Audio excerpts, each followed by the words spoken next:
Yasmine Abdel-Fadel. Très heureuse de vous retrouver aujourd'hui et j'avais hâte de vous parler parce que j'ai peur. Je sais pas ce qui se passe, mais c'est inquiétant. J'ai l'impression que collectivement, on dort au gaz. J'ai l'impression que on prend pas la pleine mesure de la situation puis qu'on s'insurge pas assez. La Chine, là, grande puissance mondiale, s'ingère en toute imputabilité dans notre démocratie. Le Globe and Mail a fait une grosse job en mettant en lumière avec des documents qui émanent de nos services de renseignement que c'était déjà un enjeu qui inquiétait. Qui inquiétait qui? Certainement pas le premier ministre du Canada, M. Trudeau, qui, lui, balaye toutes les inquiétudes du revers de la main. Ben non, vous vous inquiétez pour rien, il n'y a rien à voir, circuler. Non. On sait qu'il y a 11 circonscriptions dans lesquelles la Chine aurait pu avoir des influences. 11.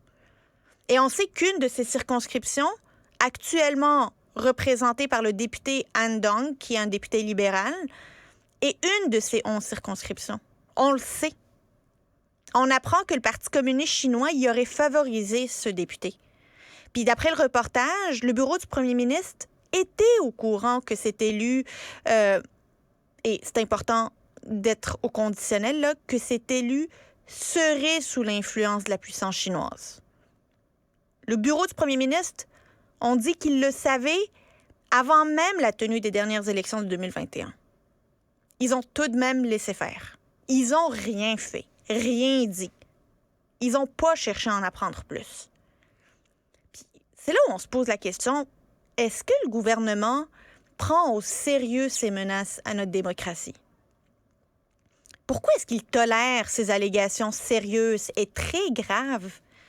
Pourquoi on refuse de répondre aux questions? Pourquoi le gouvernement ne veut-il pas que la chef de cabinet du premier ministre du Canada, M. Trudeau, sa chef de cabinet s'appelle Katie Telford, pourquoi il ne veut pas qu'elle témoigne devant le comité parlementaire et de répondre aux questions des parlementaires?